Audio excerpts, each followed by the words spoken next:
I started working in journalism at a very young age. I got my first job working for Fox Chicago at about the age of 17 years old. At the University of Iowa, I studied political science and journalism. One semester, I interned for Bill O'Reilly at Fox News Channel. My last year in college, I interned for the State Department's White House reporter, and that placed me reporting in the White House every single day for a few months.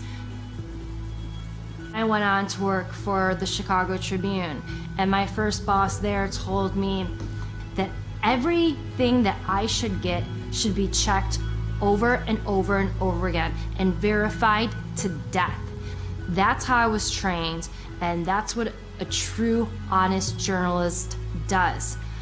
I started covering local politics and local hard news, and then eventually I got my own column for 7 years where I interviewed tons of celebrities and politicians and musicians, and worked at Us Weekly, and then at one point I worked at In Touch Weekly magazine.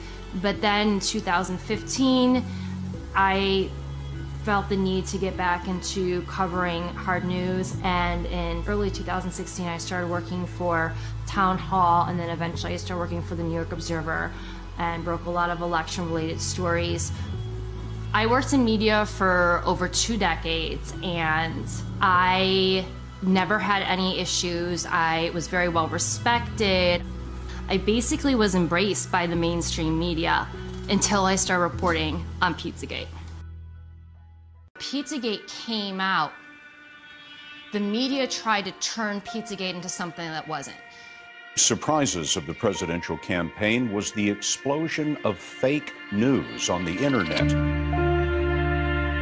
28-year-old Edgar Welch was arrested in Washington Sunday afternoon outside Comet Ping Pong, a popular family pizza parlor. D.C. police say Welch fired at least 1 round into the restaurant floor with an AR-15 rifle like this one on his Facebook page. No one was injured. Someone on Twitter, whose name remains unverified but has several thousand followers, posted that new emails found on Anthony Weiner's computer confirmed that Hillary Clinton was involved in a pedophilia ring.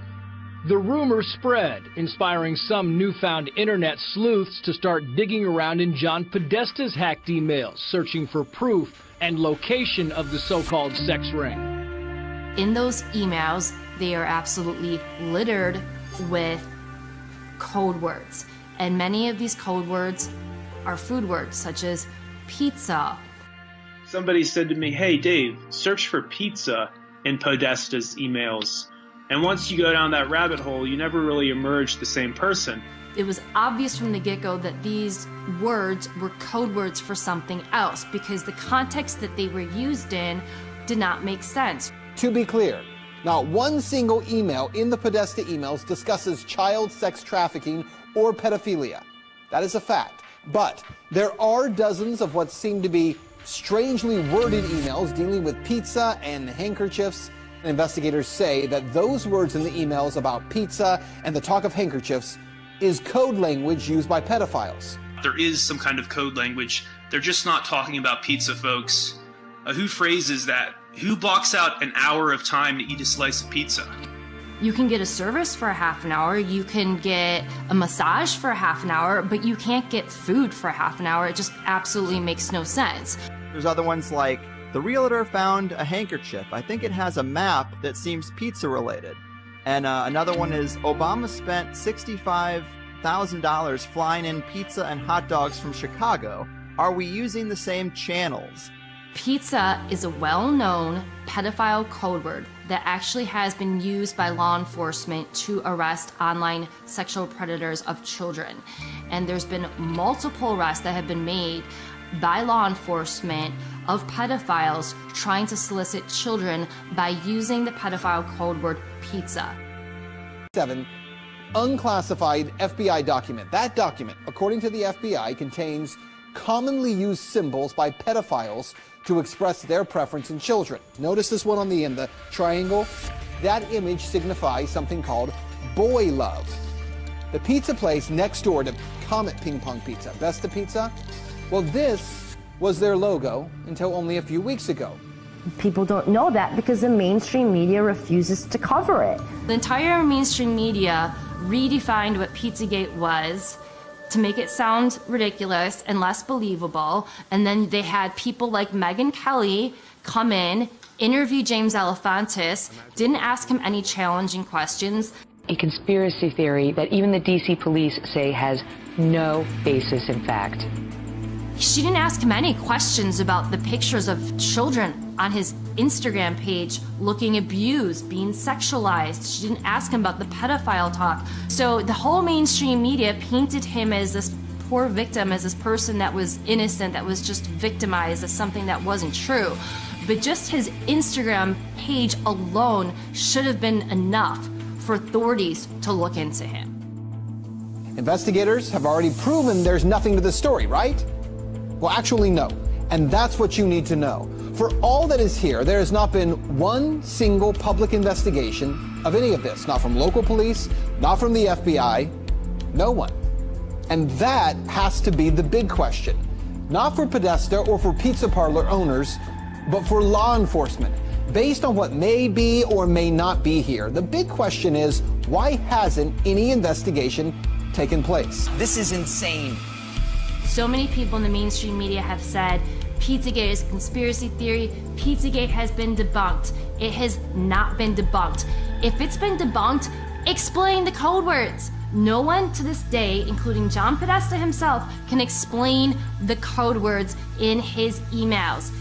Hey, John Podesta, can you please explain why you have children rented for entertainment for your adult hot tub parties? No one has ever explained why John Podesta has literal pedophile and cannibalism paintings all over his office and his home. Tony Podesta too. And then you look into the spirit cooking dinners, and you look into Marina Abramovic, who's the one that was conducting the spirit cooking dinners. Why are they going to spirit cooking dinners? Why are they sacrificing chickens to Moloch in their backyard? This isn't my words, this is their words. This is in their emails. I'd be willing to debate anyone who thinks that Pizzagate has been debunked. You asked me when how am I getting additional briefings? That was the first and last time I talked. So October 9th is the last time you have heard from the FBI at all? Yes. You have not got an update on the investigation to your personal email? That is correct. So not only did the mainstream media lie to you about Pizzagate, they actually told you that it was illegal to read John Podesta's emails on WikiLeaks. Chris Cuomo, with a straight face on CNN, looked into the cameras and said, it's illegal for you to read John Podesta's emails. Also interesting is, remember, it's illegal to possess these stolen documents. It's different for the media. So everything you learn about this, you're learning from us. That's how scared they are of those emails. And that's how explosive the content in those emails are. That they felt the need that they had to tell you you could not read those emails, and if you do, you might get arrested. Lie. It's different for the media. So everything you learn about this, you're learning from us. People that blow the whistle on elite pedophiles tend to have accidents, and a lot of those people have died mysteriously. NBC News has learned that disgraced financier Jeffrey Epstein is dead. Epstein took his own life while he was behind bars. There's absolutely no excuse for this. What happened here, to me, is mind-boggling. The guy was a high-risk prisoner, wasn't he? I mean, he's a guy that there are probably 50 very important people that have a motive to kill him. We don't even know who they are. It's true. But we know there are some people that are in a lot of trouble because of Epstein. They know who they are. His flight logs contain names of some of the biggest, most famous, and most powerful people on the planet. Members of the royal family, Prince Andrew, models like Naomi Campbell, famous actors like Kevin Spacey, Bill Clinton on those flight logs over 25 times. Hillary Clinton, she's also been to the islands. So the bigger question is, how many people that went on his private jet, that went to his private island, that went to his massive ranch in New Mexico were also involved in the rape, torture and trafficking of children. It hides in plain sight. Epstein was hiding in plain sight. We all knew about him. We all knew what he was doing. But we had no one that was, legal aspect that would go after him. They were afraid of him. For whatever reason, they were afraid of him. And the amazing thing about Cindy McCain is that her husband was a senator. She was on a board with the governor of Texas. She knew about Jeffrey Epstein. She did nothing. And her organization, the role of her organization is supposed to be to stop people like Jeffrey Epstein. They all knew. They did nothing about it. When Ricky Gervais said at the Golden Globes, "You're all friends with Jeffrey Epstein," he wasn't lying. So in the end, he obviously didn't kill himself, just like Jeffrey Epstein. Shut up. I know he's your friend, but I don't care. You like to make your own way here in your own plane, didn't you? Right, but... And how many of those elites have been to his island? Not only is the mainstream media complicit, I would argue that there are accessories in the crimes against children. She told me everything. She had pictures, she had everything. She was in hiding for 12 years. We convinced her to come out. We convinced her to talk to us. It was unbelievable what we had. Clinton, we had everything. I tried for 3 years to get it on, to no avail, and now it's all coming out, and it's like these new revelations, and I freaking had all of it.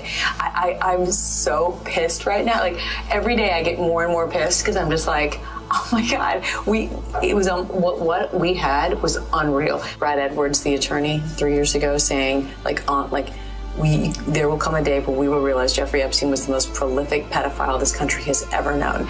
And I had it all 3 years ago.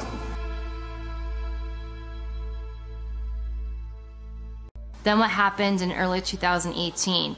Keith Raniere, who ran the NXIVM child sex trafficking cult, was arrested. Who else was arrested?